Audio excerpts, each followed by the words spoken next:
Okay, I'm going to call the meeting to order at 5:01. Okay, so let's stand for the Pledge of Allegiance.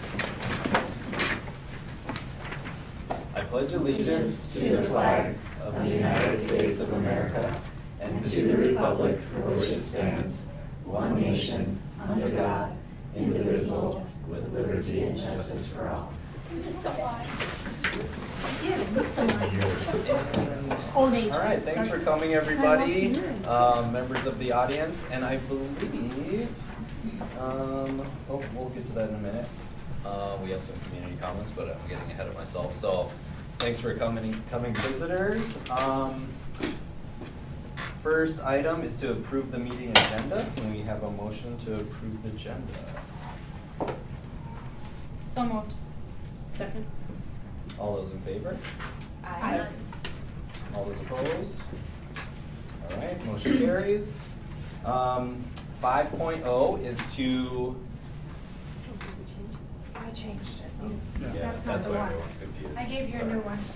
I'm the only one with the new one. No, I gave everybody a new one. Okay, so there was just a switch in that order. Okay, so number 5.0 is to induct student school board member Hazel Oberholzer. It is an exciting day for our community to incorporate a student voice into the discourse and decision-making process of our school district. Our hope is that the addition of a student to the highest level of our school district governance will help bring greater transparency to the district, help drive engagement with more stakeholders, and further foster trust between the student body and school leadership. Hazel is a junior at Cook County Schools. She has an exemplary academic record. She participates in Envirothon, student council. She's a runner and a skier and an avid wilderness traveler. And she's a leader among her peers. Thank you, Hazel, for serving in this role. I hope this is the beginning to a long career of public service for you. So please join me in welcoming Hazel.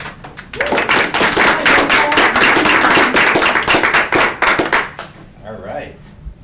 Well, we've made her blush. Yes. I was hoping that would probably do at least that. Okay, 6.0 is community comments, and I believe we have a couple.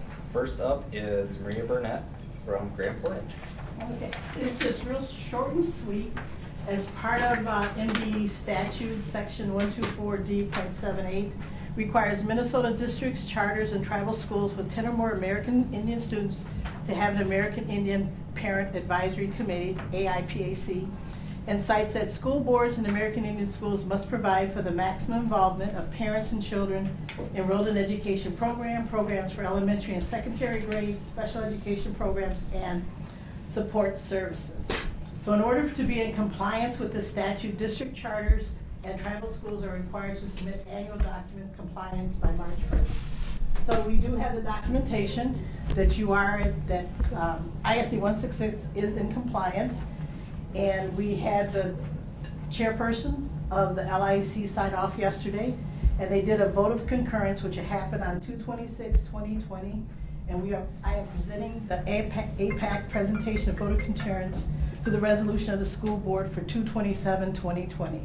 And it was signed by your school board chairperson, Dr. Crandall, and the chairperson. So we are in compliance, and it will be sent into the state tomorrow morning, so it will be there before the March 1st deadline. You also signed off on a memorandum of understanding for state funding, which is that the school district is the fiscal agent, and the money, once it comes into the school district, it'll be channeled back to Grand Portage. And we also signed off for Title VI, which is federal grant fund money, that is also going to be channeled back to Grand Portage. So we do have the documentation on that. I thank the school board for signing off on it and working with us to be in compliance. That's all I have to say. Great, great news. Thank you. And great You're welcome. news. Great. Next, we have Ann Sullivan and John Oberholzer from the Education Foundation regarding EATS. Hi guys, Ann and I are here to inform you about our upcoming fundraiser, EATS. I think most of you guys know about it. I'm a new board member, so this is my first time around. I've actually never been to the event, so I'm excited about it. It's the next Thursday, the 5th, from 6 to 7:30. We're gonna try to entice you guys to come here in a moment, but, well, there we go, right now. So Ann, you can tell them about that. All right, so there's a ticket for each board member.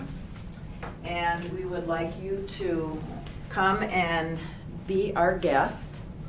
These were purchased by an anonymous board member on the foundation. We hope that you will come and enjoy the musical entertainment. Both our band and choir are going to be performing next Thursday evening. We have many local restaurants that are going to contribute some wonderful food. So if you like Jamaican jerk chicken wings, or you like tater tot hot dish or walleye chowder, we have Swedish cream. We've got all kinds of fabulous cookies and fudge and beverages. And our culinary arts students are going to be surprising you with some of their own creations. I heard that they were working on some smoked fish this afternoon. So we would love to have you come and attend, and we have great silent auction items that have been contributed by our local businesses. The event goes from 6 to 7:30. And if you can't stay for the whole thing, because I know you're all really busy people, we have something new on our silent auction. There's a little stamp and it says, pay full price, buy it now. So if you really want a silent auction item, you just sign that full price and you walk to the door and you can write out your check to Eats 2020 and head on to your next meeting or whatever you might have that evening. But we really hope to see you all. Yeah. And then if you want, if there's someone else in your life who wants a ticket, we could probably arrange that too. So. For $25. There are tickets for $25 available in the school And office. talk to Ann. But I've been very impressed with it so far. You know, we have an actuarial, some of you guys might know Doug, on our board, and he sort of cranked the numbers. And since our inception, we've given $180,000 away. And if you do the math on that, it's actually over $250,000 that the foundation has given away to date. So that's a lot, but what I see so far is that we're giving these small infusions of money to teachers who come to us with a creative idea. And I think it's cool how, you know, a small infusion of money can kind of turn into big, neat things. I think some of our things have been picked up and funded later now. So it's a great organization. Fantastic. Thank you. Thank you. Great. Do you have any other impromptu community comments for the latecomers? I have one. Okay. All right, do I need to tell you who I am? Well, Yes. Just for the record? Please. Yes. All right, so I'm Jay Aerosmith, the community member here in District 3. I missed the induction ceremony, but I wanted to, as a community member, come and thank you for having representation on the board from a student at the school, and also to entreat you to use her often and to listen to her when she has things to say. You are very lucky to have a wonderful, intelligent, and very thoughtful student to be sitting on your board. And I know that her contributions will be very valuable to the business that you're working on. So I thank you for taking that step for our community to let the students have their own representation, and I look forward to the impact that that'll have on the operations of the school. So that's all. Okay, 7.0 is the consent agenda. Is there anything to be pulled off of the consent agenda? I would like to respond to a comment on Carrie's report, and I'm not giving it the North Shore Collaborative because it was the hard meeting. The first one was really hard to get to, That's just fine. and now it's easy. So, but thank you. It was very, very good. I was willing to help if you need. I know. I appreciate it. I would like to pull 7.11. Okay. 7.11, approved media center supervisor / assessment assistant work agreement. Yep. Okay. And And we can move that to 7.2, I'm sorry, to which number? to the personnel. Personnel. 10.2. Gotcha. Okay, we will move that to 10.2. Thank you. Anything else? If not, I need a motion to approve. So moved. Second. All those in favor? Aye. All those opposed? Motion carries. 8.0 is student highlights. 8.1 is student school board member Hazel Olderholzer with her highlight item. Yes. Well, Dan filled me in on like a tech event that happened on Monday, February 24th. Miss Nelson's middle school study skills class went to the senior center along with senior Greg Perutka and freshman Tristan Serboff to help senior citizens with any technological problems or questions that they had. Along with our tech lady, Lisa Bauer, and Miss Nelson, they were able to teach and help senior citizens, and they said that there were long lines of people having questions and needing help. Tristan and Greg have both been working through internships at Boreal for the last few months, and Tristan said that he felt very honored that he was able to have this experience in the community, and Miss Nelson said that she said that it really built confidence in her students and that she felt that they were naturals at being teachers. And then really, like today, I just thought that I would add in that tonight is the first ever home girls playoff game in history. Our girls have done well enough this year that they were a high enough seed to have a home basketball game during the playoffs. So I thought that was kind of cool. Yeah, that's great. Fantastic. That Great. is it. Thank you so much. you. All right, 9.0, discussion and action items. 9.1 is the goals report. And so that was in your packet. We have things happening. I gotta get to that.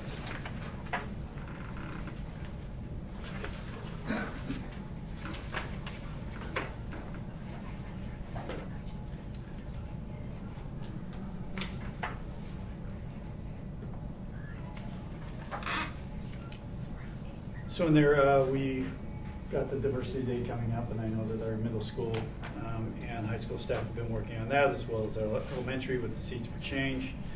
We did a training called Cultural Competency, which is now one of the requirements for teacher license. You need to have that every 5 years, and so that happened on February 14th. Was that the first half, or is that the first half? And so the second half is going to be happening. It's coming up on one of our next PD days. It's on my calendar if you Yeah. want to know. We also had Youth Frontiers back in our building, back in January as well, and you can see they were covered courage, kindness, and respect, and then continue to honor students and staff for Student Staff of the Month. On their increased academic achievement, we continue to work in the area of math for our middle school, and that's that integration plan that we have a team, and actually we did a little change there. Ms. Myers is leading that team now. We have the ACT prep that's been going on. That's been for our juniors, and that was done. We have that coming up February 20, oh, that just happened, 24th, on the 25th. And then ASVAB and acupunctures were taken last week as well on the 19th. ASVAB, do you folks know when I say ASVAB what that is? That's military, actually. Folks come in, and that's career and interest inventory. And actually kind of tells it reading levels, math levels, based off of that where you go. And then the AccuPlacer is used for the MinSCU system, or like Lake Superior College or Hibbing Community College. They use the AccuPlacer to say you're college ready for math, college ready for reading. So those are what those exams are. And then we're going to be getting ready here for registration for next year. Already started for that process. And then budget revisions for the budget side. You're going to, obviously you get your continuing reports, but we're going to have budget revisions done, and we'll have a revised budget coming up for the board next month. We're open. Yeah. March 20th is the second half. Oh, thank you. And so that's the board. I was just wondering, we've been talking about having another strategic planning Yes. session. Is this the appropriate time to Oh, talk definitely. about that? Mhm. I know we saw from Pam some dates. We sent out Oh, an we email. did, because I don't think I saw that. Is it on the 11th? It's on my calendar. We, yes. Yeah, the 11th. On the Okay. 11th. We did Good. choose a date. That's a little crazy looking. Wait, I don't have it on here either. I saw March that 11th. we'd asked. March that. 11th. March 11th. March yeah. 11th, Like 11 from to- 11 to 3. 11 to 3, Okay, yes. good. I remember spring. Okay, good. Excellent. I have some Excellent work- happening. I have some work to do before then. Yeah. Okay. It's good, because I was wondering what I was gonna do with my weekend. Oh, you can put it off the next weekend.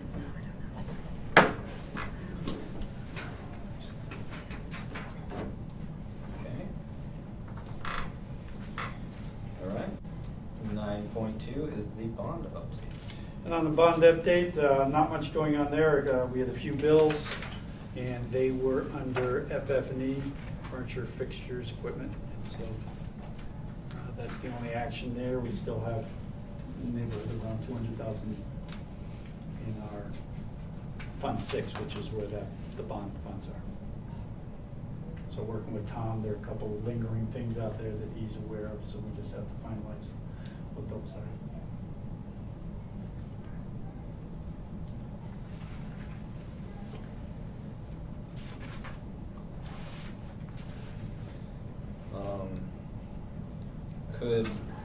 Could you, since we've got some people in attendance, could you let us know when the bond is scheduled to be complete and the period ends? When you The say that, funding. when we have to have the funding? Yeah, when the funding cycle is over. Do you mean It's- when we pay it back? Oh. Well, that was a- when, so I guess if we have an end date to spend the money. Spend the money? Yeah. I mean, the real concern was always if we were making too much interest off that money. And Steve Pumper's been helping us with that. So that's why he needed to know. There isn't really a deadline when we have to spend it all. Sometime this summer, I'm assuming that with what Tom and I have talked about, like some classroom tile floors and stuff, we'll have spent it all. So I'm kind of been holding back on it so that, and saving it for those kind of things, Sure. you know. Okay. And we also have a boiler concern that we've been trying to get that really pinpointed as far as what we need to do. One of our boilers is intermittent as far as working, not working. Tom was also talking about replacing some of the network gear. Mm-hmm. He was asking me about that. I Oh, see we have okay. technology now. so- Yeah, yeah, and we've done some technology pieces as well. All right, great. 9.3 is the activities director report. That's in your packet. I know Mr. Dorr sent that out. I don't know if he chatted with you, Ms. Myers, and highlights on that, or? Not really, we can sum it up in that. And you can see I'll just go through the titles there. We have the 3 alpine skiers that made the state tournament. Ice Storm Robotics be competing in Duluth, and that was part of the consent agenda that's coming out next weekend. Basketball teams, winding down the season, we have, as part of our student highlight, we have one of our games tonight here at home. Nordic ski team, they finished their season back in February on the 8th. Former student athletes from Cook County, so that was kind of interesting. We have a few folks. We have somebody at Bethel University, 2 of them there, and one at St. Scholastica, and they all made the dean's list. It's kind of neat to see that our kids are being successful. We had a bunch of kids from Gustavus also that made the dean's list. Ah. There was The- Ellen Callender, Amelia Roth, and Elsa Lundy also made the dean's list. Excellent. For Gustavus. So they do print it in the newspaper, which I didn't realize they did. And so the school evidently sends that info along, so. Great. And then we had close to 160 students participating in school-sponsored activities this one. Our spring sports meeting is on Monday as well, so Oh. if there are students that are going to go out for any spring sport, they have a parent or family meeting on Monday. So At what time? I think it's at 5 o'clock, 6, 6 o'clock. March 3rd, Okay. is what it says. It's Tuesday. Tuesday, March 3rd at 6 p.m. Oh, I thought it was Monday. Thank you. It's good for me, but not.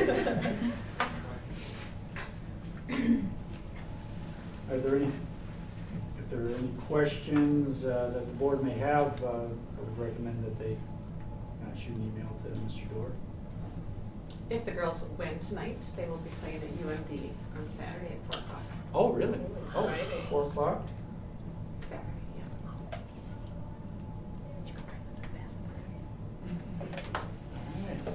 Alright, fantastic. 9.4 is graduation and the discussion regarding honors awards and how that is being handled. Mr. Dorr had sent around the policy to everybody and a proposed addition. Yes. Yep, I have that. So there has just been a real push that we keep the valedictorian and the salutatorian. Last year there was a little bit of a glitch, but we worked through that last year. So just to clarify some of the policy, the proposed addition would be a student who wishes to graduate early, up to 1 full year, and be considered for class ranking in his or her new class. They must notify and set up a graduation plan before the beginning of the academic year of the student's graduation.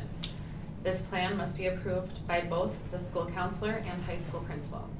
Once approved, the student will be ranked in their new class and be eligible for honor graduate awards, including valedictorian and salutatorian. So it just clears it up a little bit with early graduates. And I have a question. What if a student doesn't attend here at all? And I know of a couple of kids, even way back when, that went to school at UMD. For their senior year, but they were still enrolled here. So that would be a PSEO student, and they are still considered into the class rank. And so they would be in the running for it. Yeah, they could be, for example, they could be on their last 2 years of school, doing PSEO, but on campus at, like you said, one of the universities. But they're still a county high school student. And in that case, there would not be a shift in their class. They're just not in the building. And they call them cohorts, so it's when they start as a group, and the cohorts will follow them. So they would be graduating with the same cohort even if they went PSEO. And the cohort starts when they start 9th grade. Oh. So for, does this allow for there to be a tie? Are we trying to look avoid at a the- tie? Well, like for a multi-level tie, like Oh. 5 or 10 Oh. or something, like. It around only high school, labeled the there was- valedictorian There as were a tie. 13 valedictorians in my graduating class.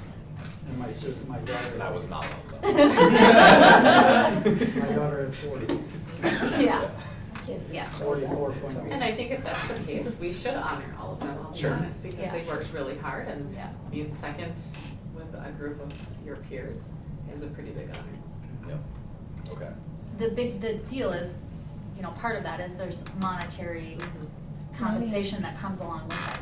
What's gonna happen is it's gonna get divided by 2, 3, 4, or 5. So what that means is you could potentially have your salutatorian getting a larger monetary gift than your valedictorians. Well, actually- Potentially, unless if there's any 3-way tie, 4-way tie, In this you case, don't have if there's a tie, salutatorian. there is no salutatorian. So if there's a 3-way tie, there Yeah. would be no, one needs the other. So it'd be interesting, so if you don't give a salutatorian, so then are we gonna, I suppose it would depend on that fund. The salutatorian funds would then go to the valedictorians then? I think it's all in the same. Is it all the same? I don't think so. I think Oh. it's split. It says how much is available, and then it's split like 60-40. And I think that the foundation in Duluth has the rules of how that gets split up. It was not something that we controlled, so it was, Okay.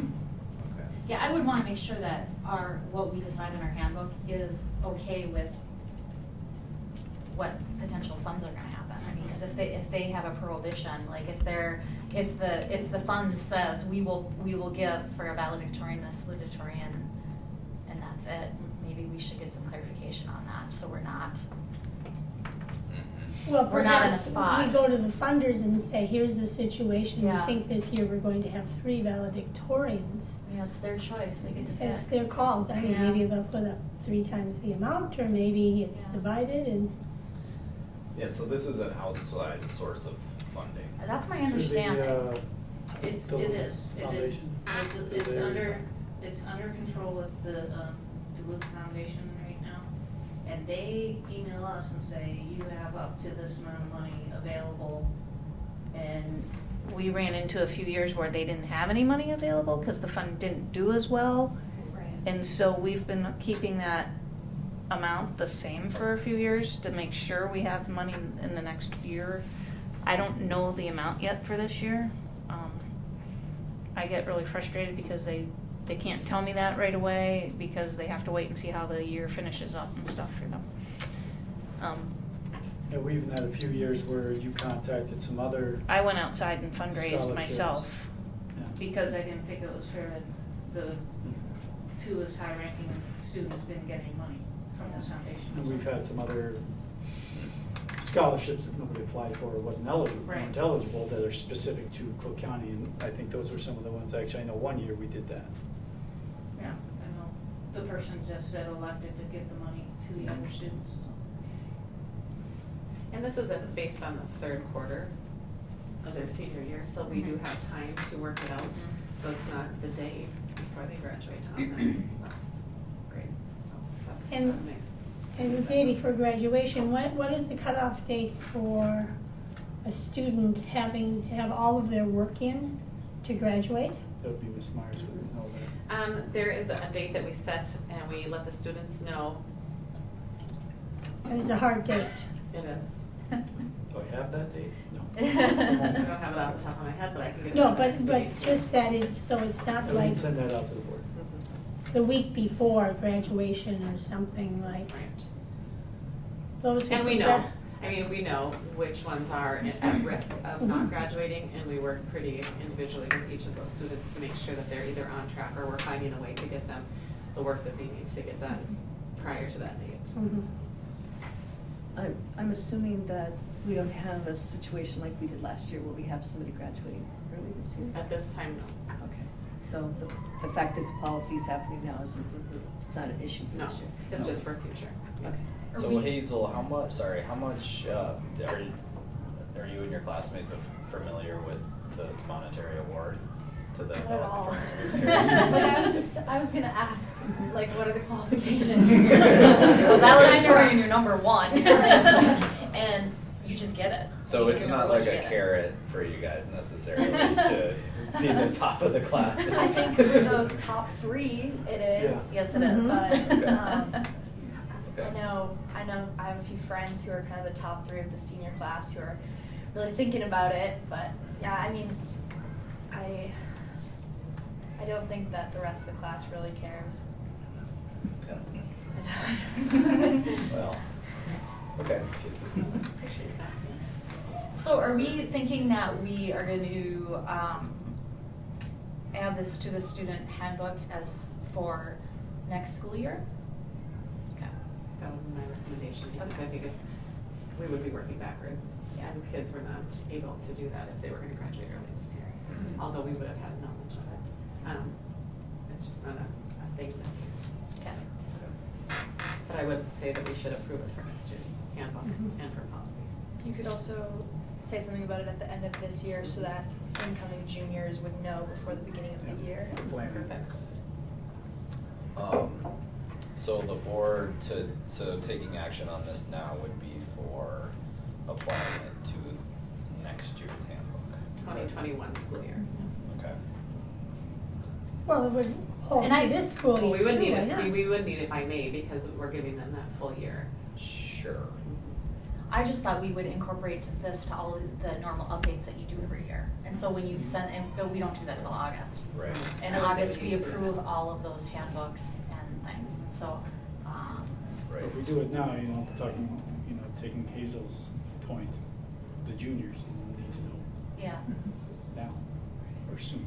Well, and next year's juniors need to know, because if they're gonna graduate with with like Hazel's class, the Right. junior class right now, they need to know that they need to declare that it's going to be. Right. an Oh, yeah, early that's what I graduation should for need them. to know.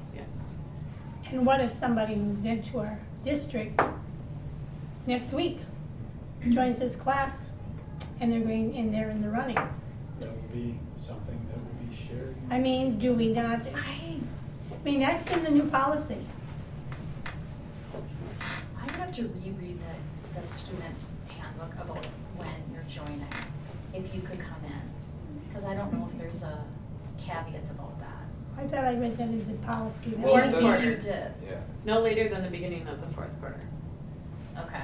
Are we in the fourth It quarter? says in the policy, no, No. we're in the third quarter. So it says, and are enrolled or concurrently enrolled or have fulfilled the requirements for early graduation in Cook County High School no later than the beginning of the fourth quarter of the graduation year. So if they've moved in a week before graduation, they could not be considered for valedictorian or salutatorian But if they were to move in today. today, They could. because that is our policy today? Or is this our new policy? No, this is part of our That's- policy that's we're- current. that's Okay. That's not a change. Okay. Yeah, that's not different. Can we, in the proposed edition, remove the grammatically incorrect they?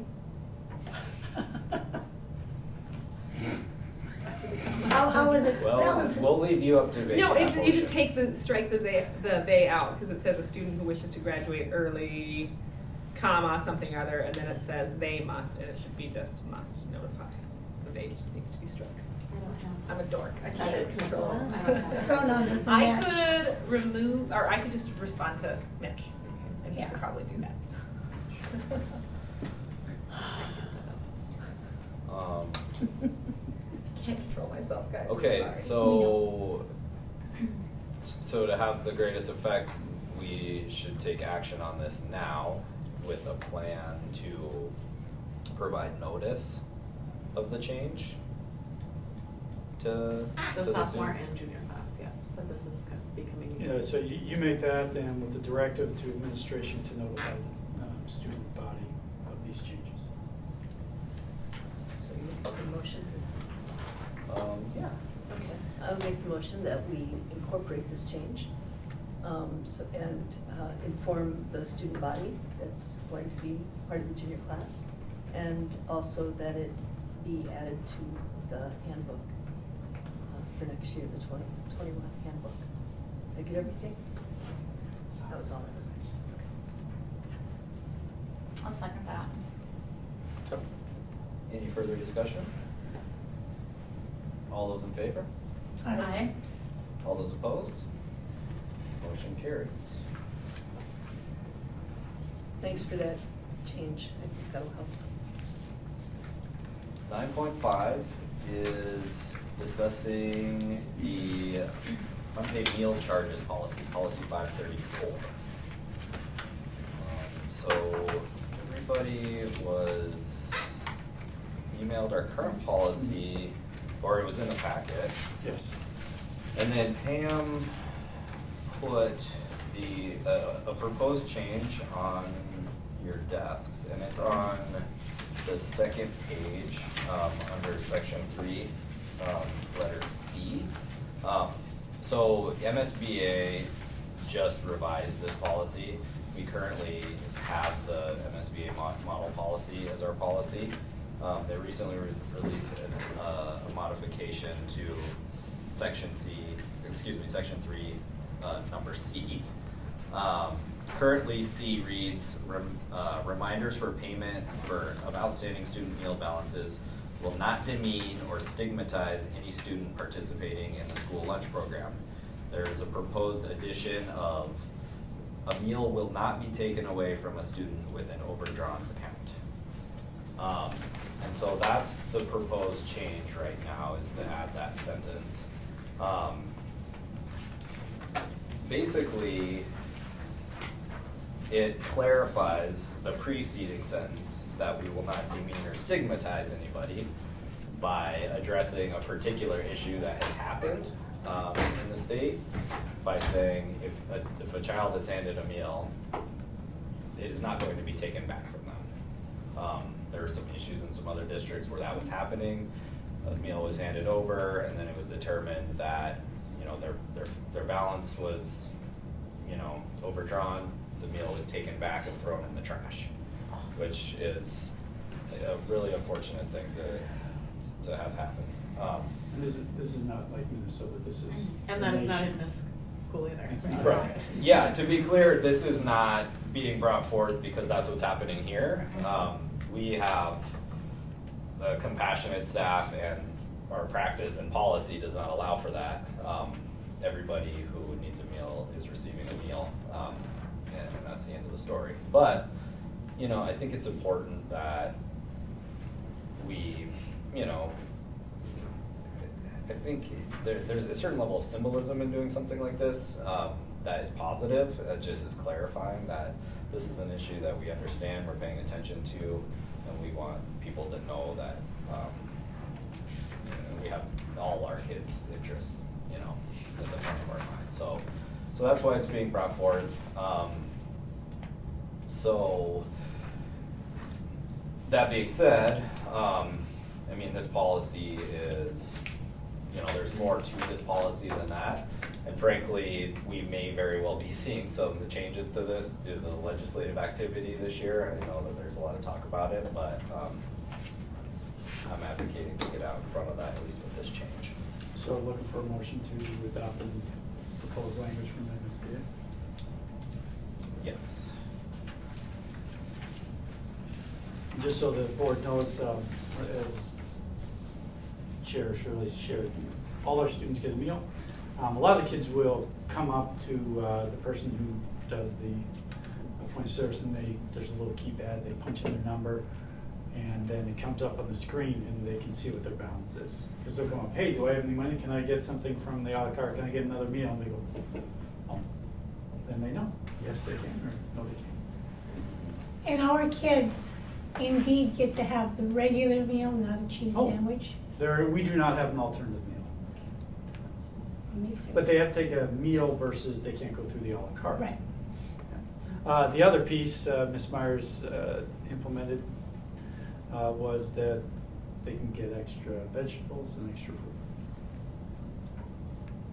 You know, so they can't get the extra whatever piece of meatloaf or piece of pizza, but they can go get another apple, a group of apple slices or carrots or whatever that happens to be that day. And subjective question or answer. When you've been in the lunchroom, do kids seem to pick up, or are they aware that other kids are getting a meal but they're not paying for it, or their No, parents? nobody knows. I mean, it's really, Even the people at the Very point of discreet. service, they have no idea who's getting free and reduced. The only thing they can see is what the kids' balance is, because the kids look at. okay. And there are some kids that come through and pay cash for whatever it is. And that's monitored by the point of sale person and another person, so it's not, there's no worry about changing things. And then we also have a sharing table. So for a student meal, you have to have all the components. And so you might come through and go, I don't drink milk. Well, how do you meal? If you don't want your milk, put it on the sharing table, someone else can take it.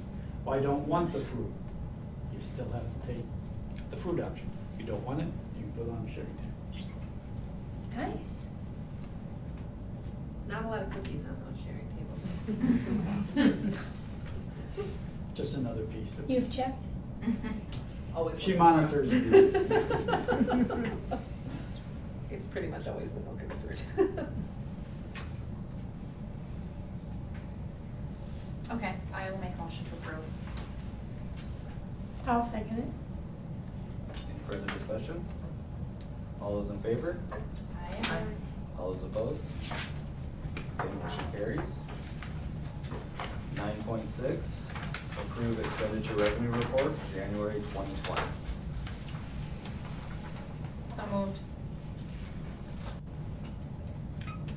I'll second it. Any discussion? All those in favor? Aye. Those opposed? Motion carries. 9.7, set Grand Portage Community meeting dates. Ms. Myers, you're at the LIC, and I know you brought that up, and I know Maria had that on the agenda, so where are we at with? So we have set May 5th, Cinco de Mayo, for our spring meeting, and then. So it's a Tuesday. It's a Okay, Tuesday, just one yep. more. It's a time. Only reason I said this is because when you met with me earlier, I know. I think you said Monday. I would just say that's the Eats, that's the same time. No, as that's the- March. No, May. Oh, I May. thought you said, The other I thought you month. said March. Okay. What time? May. Good. What time, did we decide on a time? We said 5, Yep. and then it'll be Mexican theme, taco theme. So that's what we said.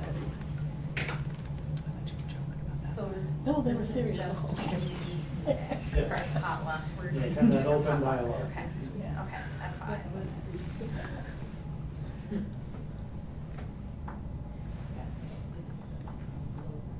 It's a potluck, right? Potluck, Correct. with a Mexican theme, yeah. Perfect. You guys like spicy, right? Yes. I'm from the South. Yes. You'll have a lot of us. And yes for Maria. Okay. So May 5th, and then is there another one? All right, and we're gonna October has not been have set yet, Okay. so we to, will. LIC still looking at the October date? Yeah, we're still getting the October date. yeah. Okay. And also the awards banquet is the 20th. May 20th. May 20th? Yep.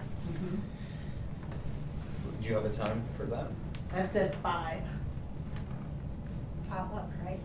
Yep, the awards banquet. And yep. where, is that the same building? Community center in the gym. Yep. So in this Cinco de Mayo one, more likely be at the Long Building. I just assumed that we didn't really talk about it. I'm assuming because there's the kitchens right there. Okay. So we'll check back in for the October Yeah. date, just whenever we have that solidified, let us know. We'll certainly remind. Okay? Great, everybody's got that? 9.8 is approve amended joint powers agreement for the North Shore Collaborative. And so that's something that the school district's been part of for many, many years, since its inception. And I believe board member White, you are, I am, and I made it to the first one, and now it's easy go. board member Shirley had been on that. I know One- Jeannie yeah. Anderson was on it. For a very You've been short on time. it? It was on it. You've been to one of those meetings as well? No. No, there was a discussion, it's over. It is. You missed it. Okay. It It's was the good. vote on that one. So basically, this is kind of a bookkeeping thing for the collaborative. There's an addition of an entity, so the joint powers has to be updated to include the new entity, so. And it looks like we are going to do this by resolution, so I will read that resolution now. Whereas resolved that the Independent School District number 166, Cook County, approves the amended joint powers agreement for the North Shore Collaborative. Further resolved that the Independent School District number 166, Cook County, authorizes their clerk to sign the amended joint powers agreement, subject to agreement on the revised language by remaining 8 parties of the joint powers board. And we're gonna do a roll call vote. And Shirley, yay? Rogers, yay. White, yay. Jansen, yeah. Lundy, yay. Okay, motion, the resolution is passed. Adopted. Adopted, resolution is adopted. Okay. 9.9 is Minnesota School Board Association Conference, highlight items from the different attendees. And myself, Rena, Carrie, and Dr. Crandall attended. This is just an opportunity to share a nugget with the board, because there were a lot of those.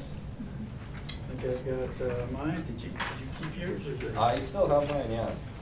All right, this was just a decision-making model. Actually, this same information on the front is on the back. So it's kind of an interesting way to think about things when you're sitting at our meeting. And IROD is the team decision-making. So, you guys are a team, so do you have all the information? And then do we have everybody's reaction? So that's kind of in your world. We want to make sure everybody's been able to be heard. And then Have we brainstorm all the options, list the pros, cons for each, prioritize the list? You know, may not have to go through this with every item, but, and then is the decision the will of the group? So just kind of, they use the baseball diamond, that was their format.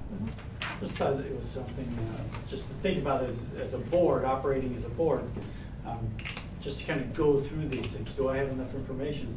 You know, and with all of you, I think you guys make sure.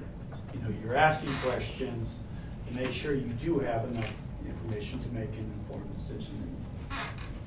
You all share your opinions, so I think, you know, as far as getting reactions, I think that's well done. You know, it's just something a way to frame how you process through making decisions. That was a good piece to share. Also shared some things with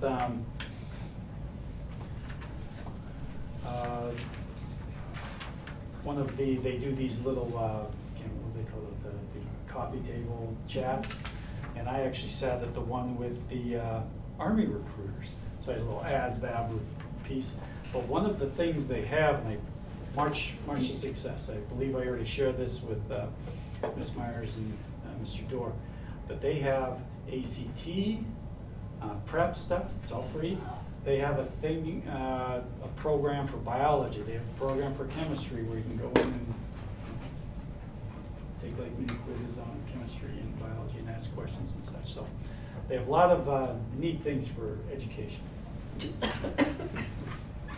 And that's the Army? Yeah, and that's nothing, they're not recruiting or anything. It's something free to everybody. Wow. Yeah. The ASVAB is They're free. always recruiting. They're always recruiting. They're sneaky. And then something that I haven't had a chance to talk to Mr. Nelson about, but this is just a group about doing all your building LED and the payback and figuring that out. And I also went to not the greatest things to talk about, but investigating and responding to employee misconduct. So I've got information on that I'll share with Ms. Myers and the administrative team. Just how do you handle that? How do you take care of these things? Yeah. Good conference, a lot of good things. Yeah, great. Thanks for attending. Ms. Johnson, would you like to go next?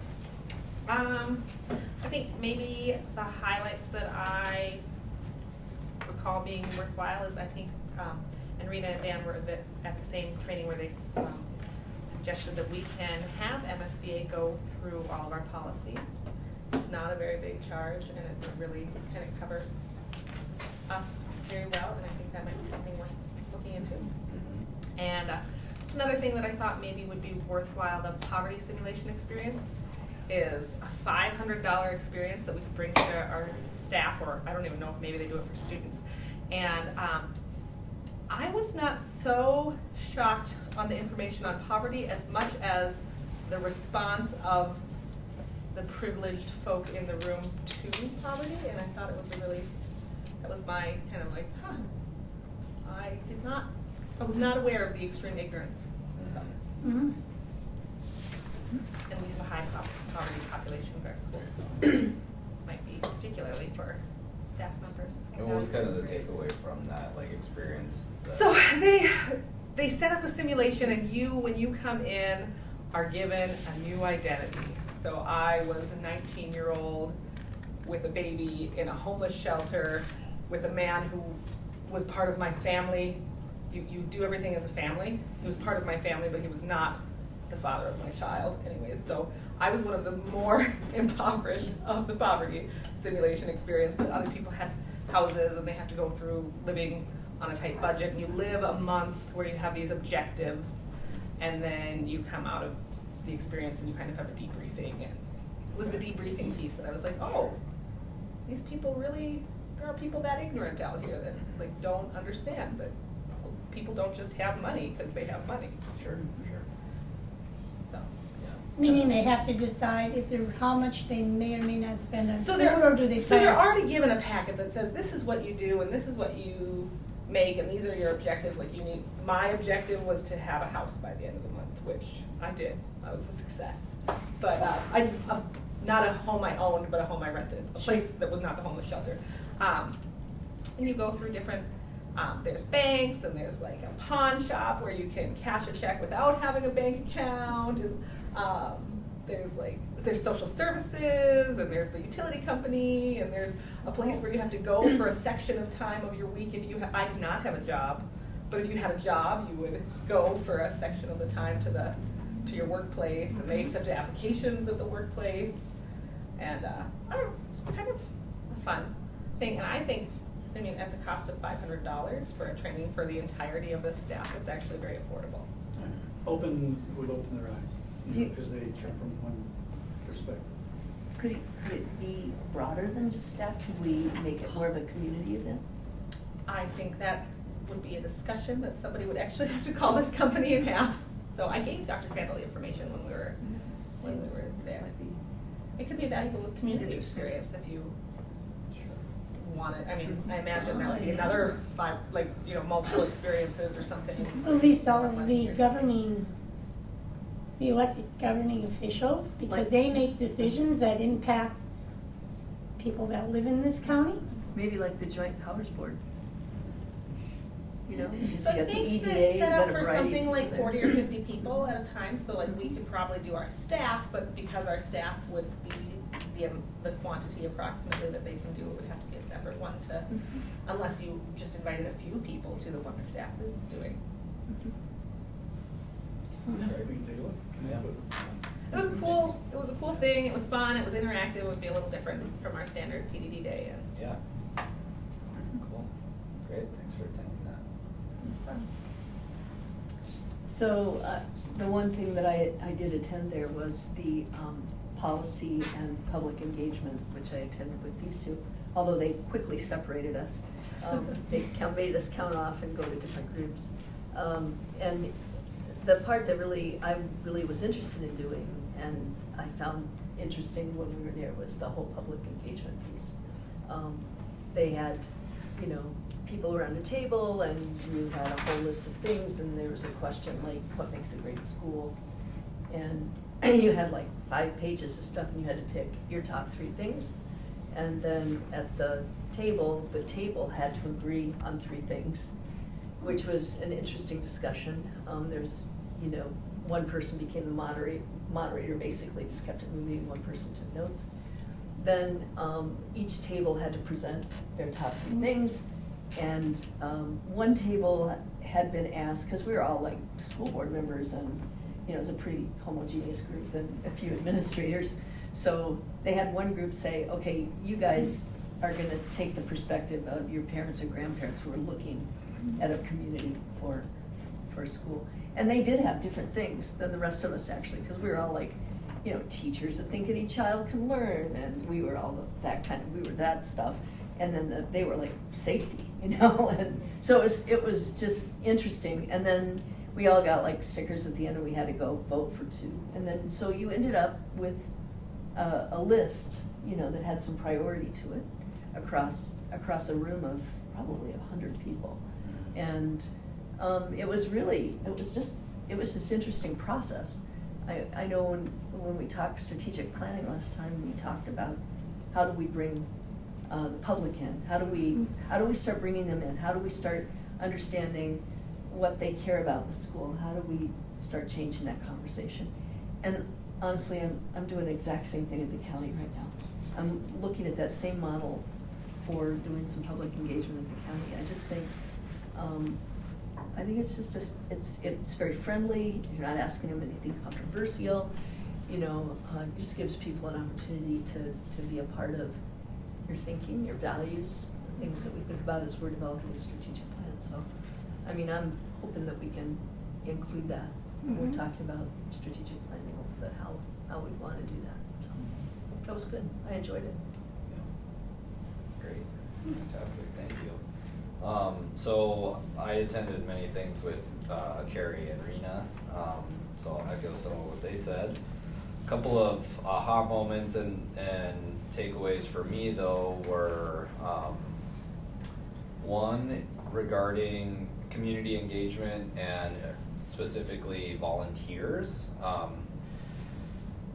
There was just some advice offered that, you know, if you're gonna have volunteer opportunities, you know, whether it's the PTA or just more discrete tasks for volunteers to do, you know, really striving to make them meaningful for the volunteer and whoever is receiving those volunteer services. Oftentimes it's easy to have volunteer things just be about fundraising, you know, and then they had the example, it's like, okay, come to the PTA meeting, and you know, the first meeting there's 100 people, and then you know, the next meeting there's 15, and the next meeting there's 2, because you're just talking about raising money, and that's not very fun. But they, you know, that's obviously an important part of it, but there's a lot of opportunity for volunteers to help enrich students' experiences. So whether it's like helping with like reading or math, you know, if we can help equip our volunteers with some of the specific issues that we're trying to address, you know, that can be a more,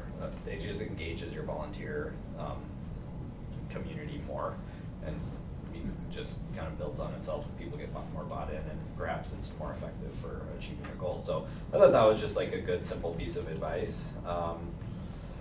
And then the other moment I had was right around the time of the conference, there was discussion about proposed constitutional amendment that is going to be brought for the state of Minnesota. And it was written by like the former chief judge of Minnesota from the Supreme Court and like a former governor. I should have looked this up before the meeting, but a couple of prominent people wrote this proposed constitutional amendment, and they're kind of kicking into the legislature right now. And basically what that amendment says is it amends the Constitution to say that like education is a right, access to education is a right for people in Minnesota, something to that effect. So interestingly, the Ed Minnesota, the teachers union, global group, and MSBA, basically all of the organizations within the state concerning education are not for that amendment. Even though it sounds good, they are nervous about it really weakening like the public education system that we have, and sort of forcing the hand and opening the door for just like privatizing education by putting. But this means I don't really understand that. I'm going to trust those people that live in that world, but that was sort of their take. So we'll see what happens with it, but it's just something to be aware of, just kind of a big deal. You know, constitutional amendment is not something that happens all the time. So. Do we not have something in the Minnesota Constitution about education already? That I don't know, I can't get verbatim, but yeah. right, but we already have something. It's a responsibility. That change that's being put forth is put forth by Justice Alan Page, and they want to take out the wording adequate. That's the wording that's going to be changed in the Constitution. Is the legislator is going to do that, or they were talking about it on Wednesday. So it's not so much as trying to privatize the schools, but still keeping it public and taking out the word adequate and saying that all children have a right to an education. And it wants to force school districts and the state of Minnesota to be liable to make sure that that achievement gap is closed. So there's no longer an achievement gap between white students and students of color. So that's the basis and the premise for the change. And the Federal Reserve Bank is in on it too. They have a study group going on that. So we're also, TNEC is a part of advocating for that, changing the wording in for the state of Minnesota for education for all students, not just for privileged students. So that's where that constitutional change, the word change is coming in. Sure. Sounds great. I don't think it'll get passed this year, but they're pushing for it. And the lobbyists are all on board with it, and different senators and representatives, so. Yeah. And so it would put the onus of success on the districts and their teaching staff to ensure that all of the students become proficient. Right. And the Constitution would not have consequences written into it, like whatever. From what I understand from we've had a meeting with Justice Page and with the Federal Reserve Board, is that some teachers' unions are afraid that if the students are not proficient, they will be deemed for it, and make the teachers liable for their students not learning. So there are those issues that have to be ironed out.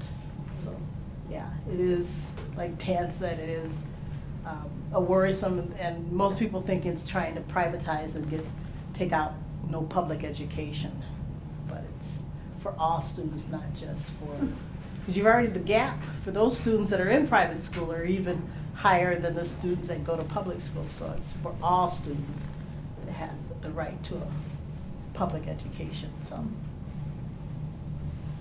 So it's a way of trying to have quality, force quality Education instruction for all students. in all districts, in all schools, in all Yeah, neighborhoods. something to take a look at and verify. We'll probably be hearing more and more about it as the session proceeds, so. It seems like the end goal is a good one. Right, Yeah. right, I think what the big fight is going to be is how to get there. right. Yeah. And It's always- who to hold accountable and responsible to it. So, Well, now, doesn't the state education, I mean, if our students are not meeting standards or proficiency, I mean, there's some oversight already. But this might just be a way of the entire legislative body trying to put more weight behind, like, we really mean this.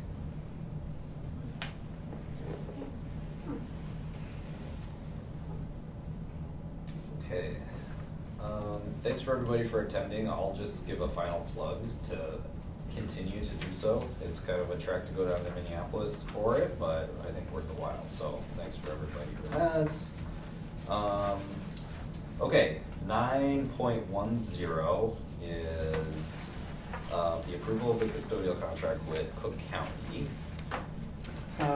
So, and I've been updating the board regarding what the status is. And Mr. Nelson's here, and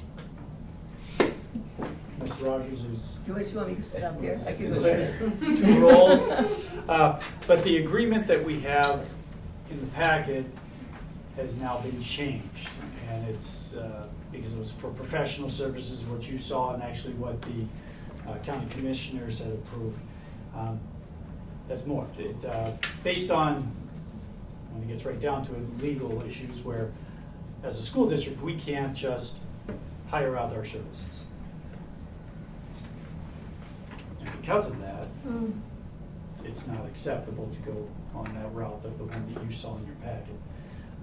And so Molly Hicken, county attorney, she revised it to a joint powers agreement. And in the joint powers, we can share services, which is legal. And so it's been modified to that. So it's not in a final form yet for our board and for the county board to approve.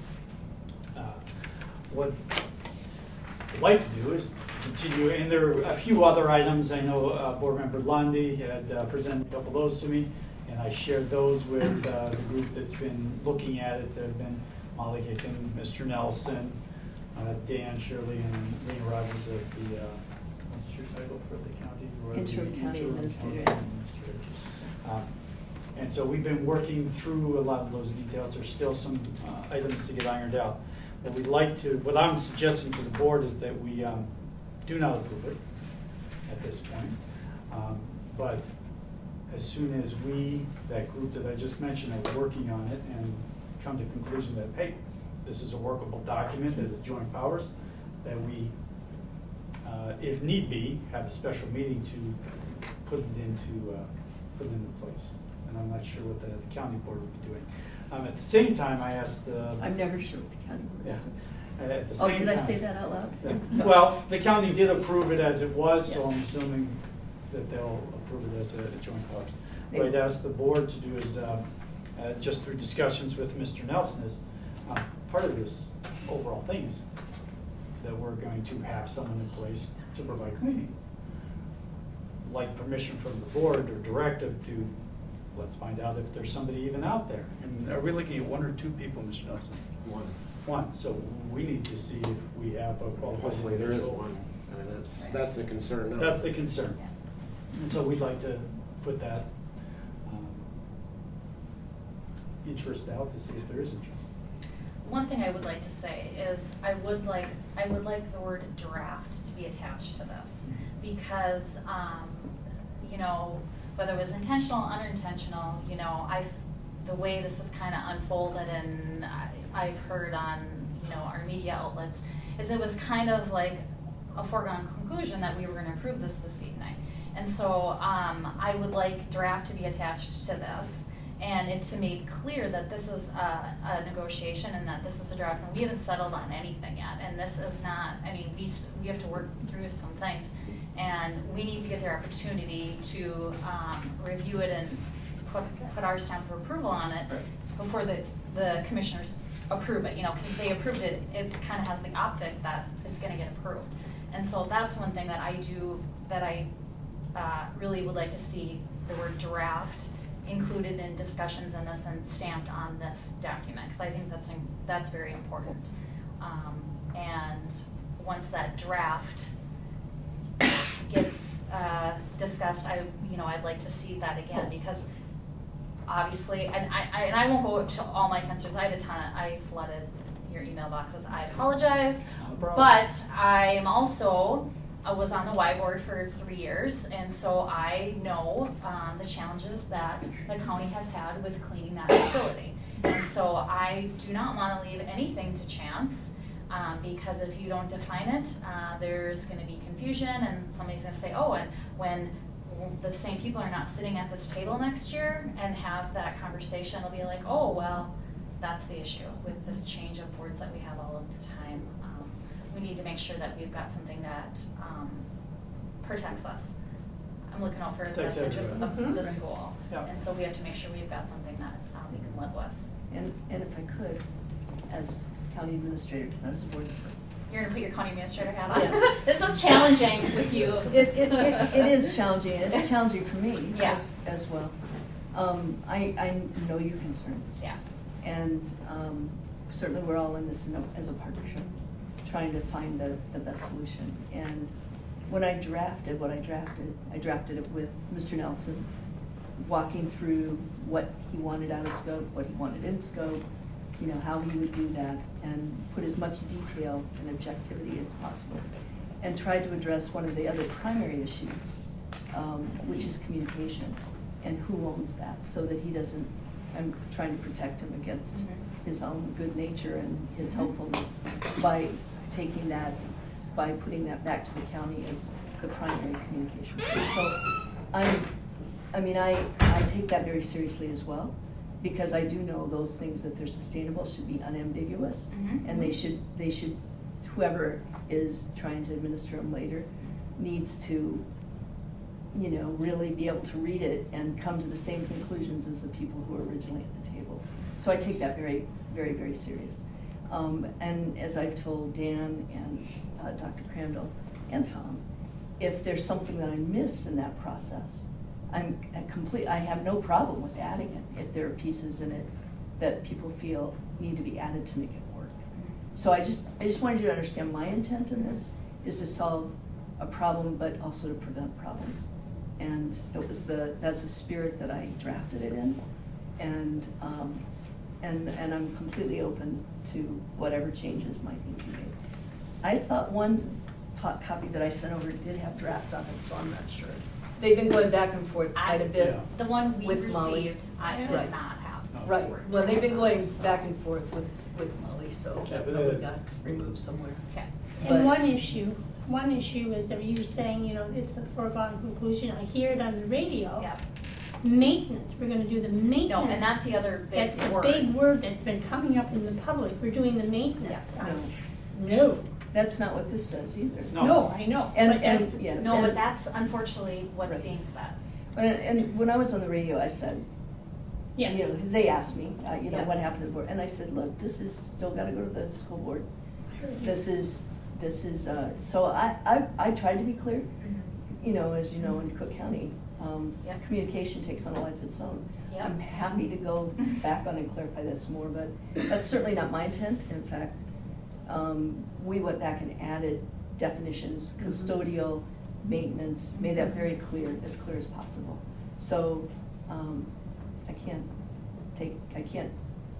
can't always control everybody else's stuff. Right. But that's my intent in this, so I just want to be clear on that.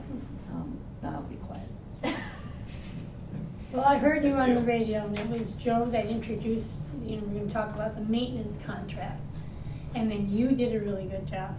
And until this moment, I didn't know you were responsible for this, so I didn't even have an opportunity to get upset with you.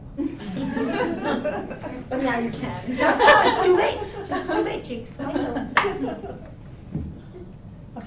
It was a lot. So- Thank you. Thanks for. So just, you're gonna do an open-end kind of post, just kind of do a normal post for custodial position and That's what I'm asking. Yeah. date to be Yeah. determined when they're gonna start? Right, obviously that's our end of the bargain is to be able to fulfill the contract, right? Right. Oh, So, yeah. and I think just knowing the nature of the limited workforce here, Yeah. you know, assuming we can get somewhere, you know, I'm just gonna assume we can come to terms, okay? Mhm. It makes sense to kind of start down that path. We're not gonna sign any contracts with No. anyone, but, you know, it doesn't, Not gonna make any offers. Fine, if there are Yeah. people even interested. right. And if there's more than one, we would hope, because from what's been happening, maybe one wouldn't last very long. And we've had that. We've had that quick turnover I mean, in the past with some hires. let's hope. Sure. It's nice staff to work with. That's why I'd like some time to see what's out there and not be forced into, Yeah. this person applied, and we, you know, and now we're in, Yep. Yeah. we have to take, Mhm. if you will, so. Sure.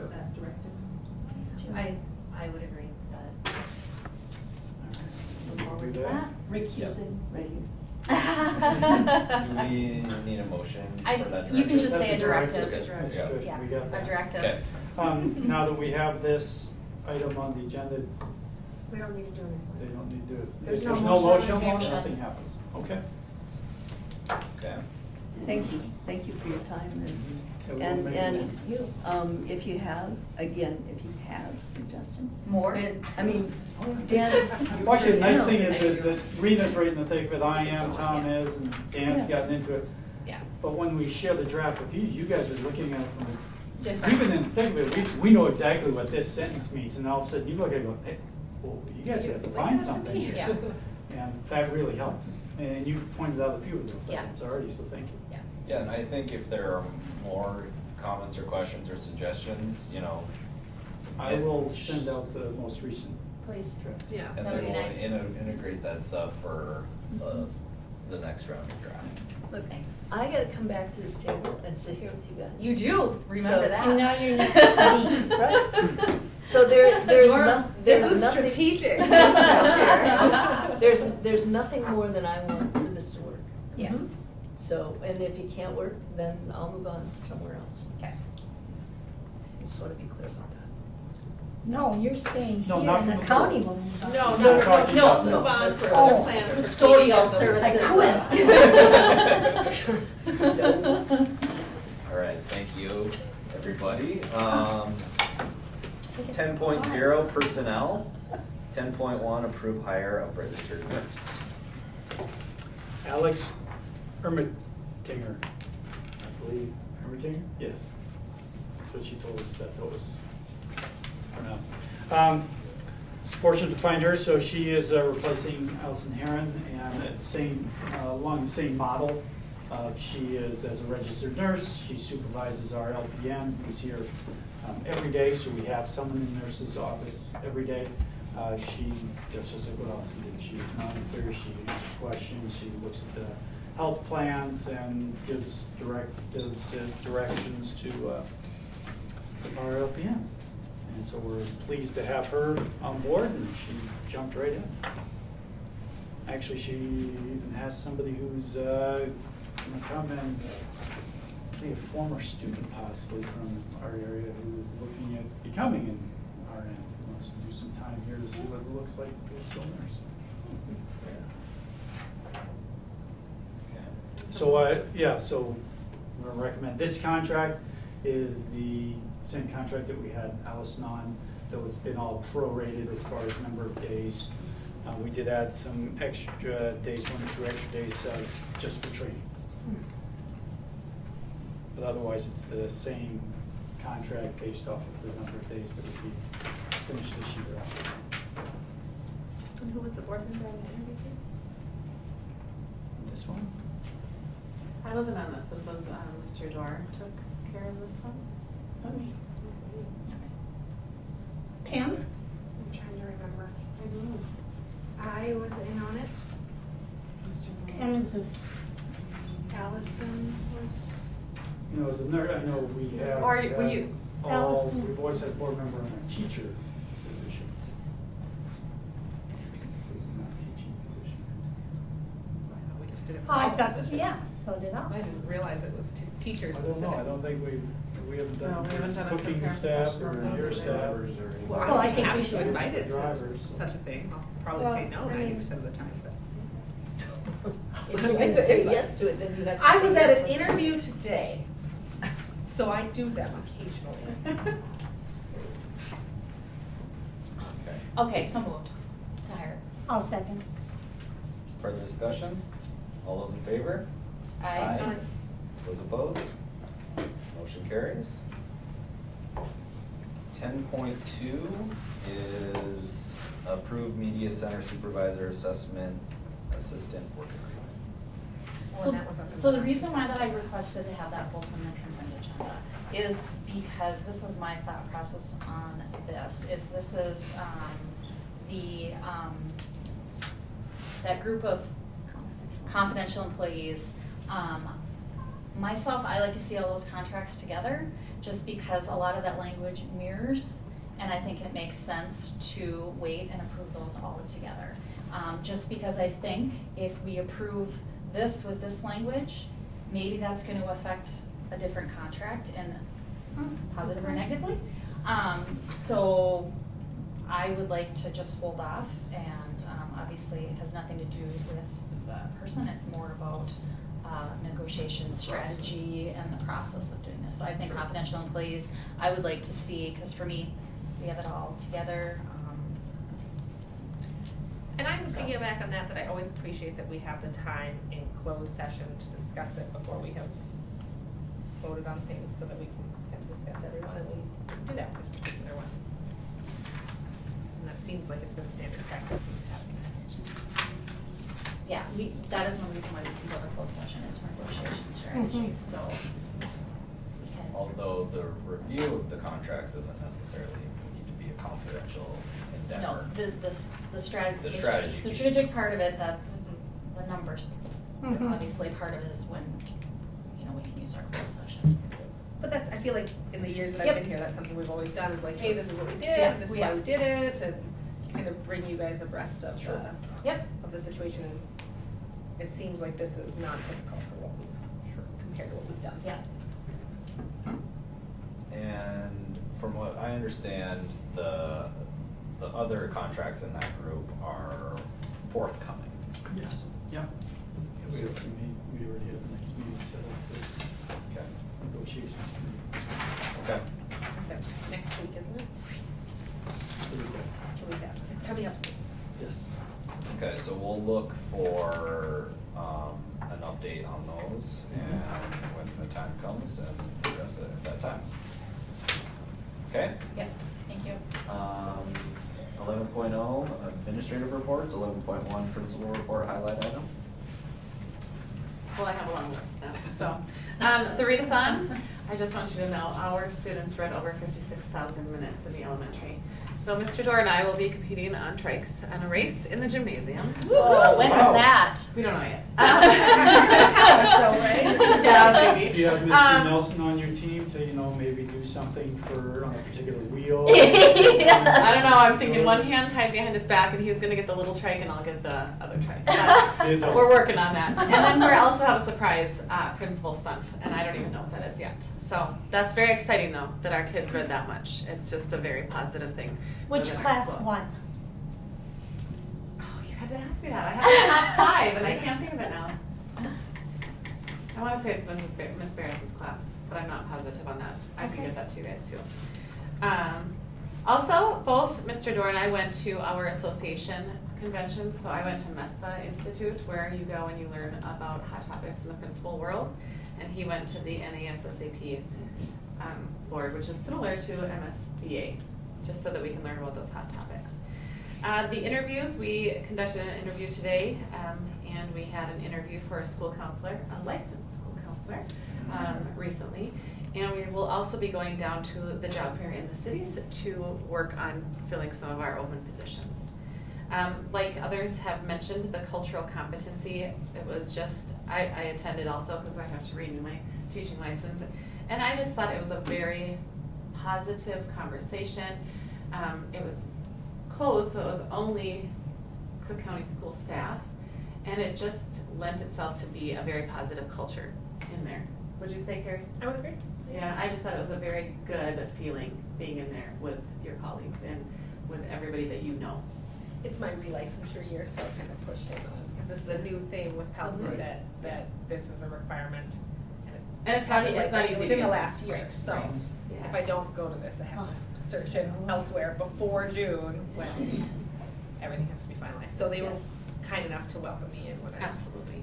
I requested it, and it was a really positive experience, I think. Yeah, some emotional pieces to it because one of the instructors is also a teacher and has a child that she adopted and has come into some situations where there was some unsavory circumstances. So, and I'm just going to keep moving because this is a long list. But as you guys know, with the coronavirus or whatever that's called, there has been some pretty intense. What's the word I'm looking for? Concerns? Yeah, concerns, and how are we going to deal with it as a school? And I just want you to know that we're aware of it. We're working, within our administration team and keeping up to date on what's going on. So I want you to be aware of that. And also that e-learning piece came into it. If we have to close school, that could be a thing even if we don't have it in our district right now, if it was the long-term thing, so we would not have to go into August for school. We are also working on the calendar, so I want you to be aware that that is in the works. And also the field trip permission forms. So those are all still. So I was involved in that email back and forth this morning, but there is that emergency preparedness team in the county. Grace Granager, who's the public health coordinator for the county. So that's a good place to plug in as well, because there's a lot of, their planning is they've been talking about it for the last couple months, but that's gonna kick up. And at one point with the influenza virus that has come through the county, we had up to 15% of our student body out. And so, we're at some significant points too. And that is still happening. I mean, we still have kids that have influenza, both A and B at this point.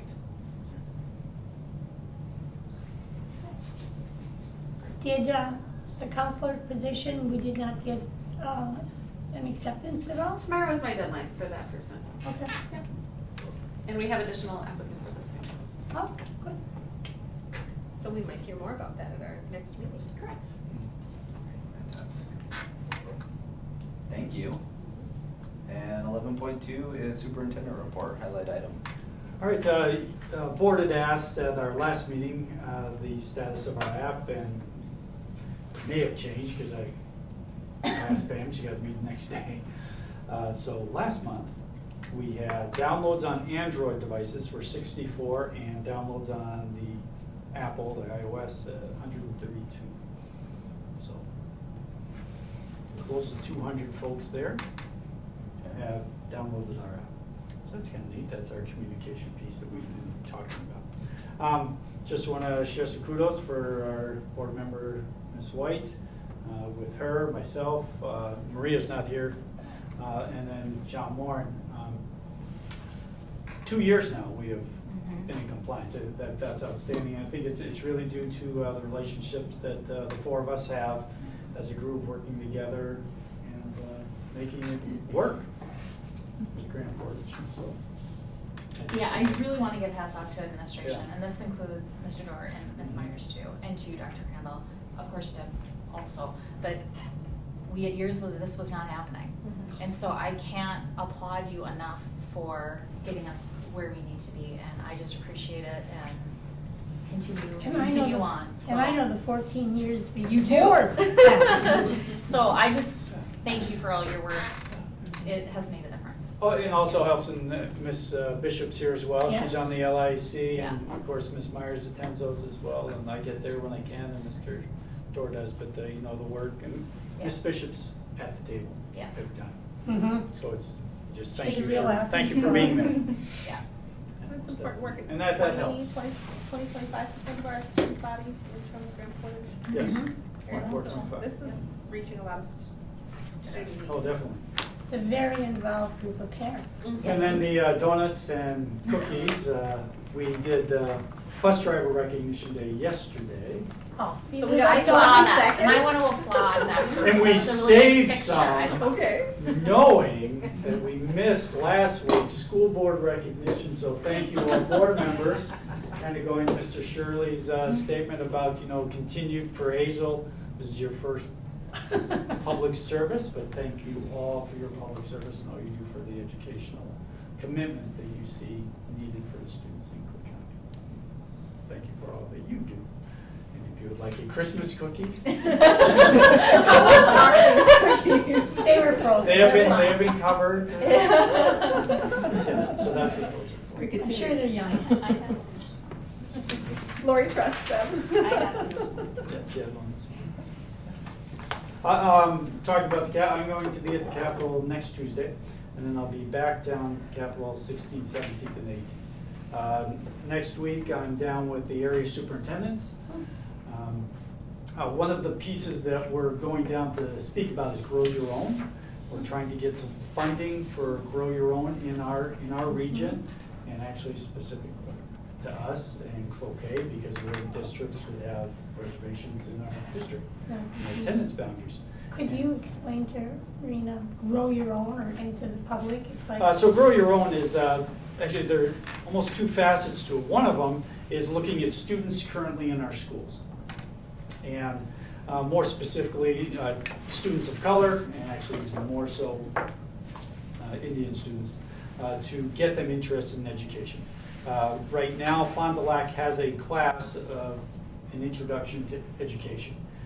And we could look at having that as a course for our students. It may be a telepresence, it may be one of our staff running it, because we have a lot of staff who have Masters of Education.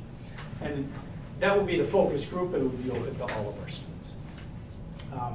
And then the other half would be to support any students going into education in the future. Fond du Lac has a program affiliated with Winona University, and not just students going in, but if we have some paraprofessionals going in, they have this program as well. And so there's some financial assistance there.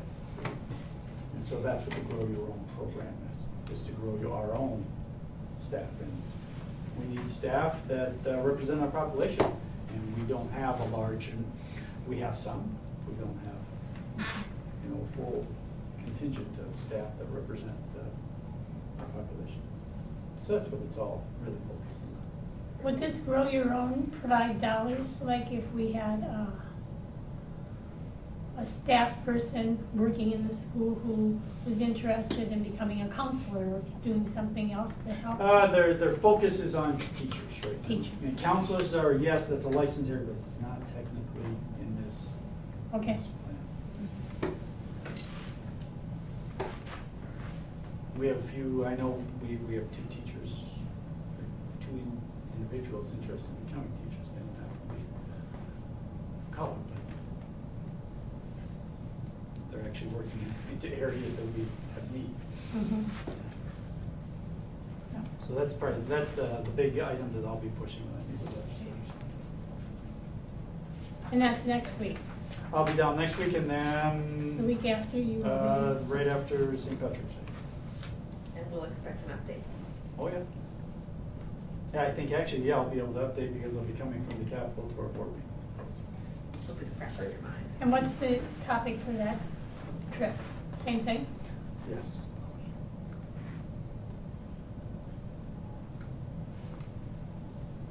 And that's my report. Fantastic. Thank you. Thank you. All right. With that, we need a motion to adjourn. Make a motion to adjourn. All those in favor? Aye. We're adjourned. Oh, you're really gonna work that gavel, aren't you? I am so disappointed I never got to have a gavel. Oh, you would have been dangerous. I I wouldn't want to sit next to Dan you. may actually saying, I purposely understand miss that. some of I these. understand that. Yeah. You can be my surrogate Yeah. someone here. Did you by chance? Travel, you should make that. Did you get my Numbers 4. They're crazy. They are. Too hard to hear. Yeah, I almost hit some. She would like that. Hazel, I hope your first venture was too bad.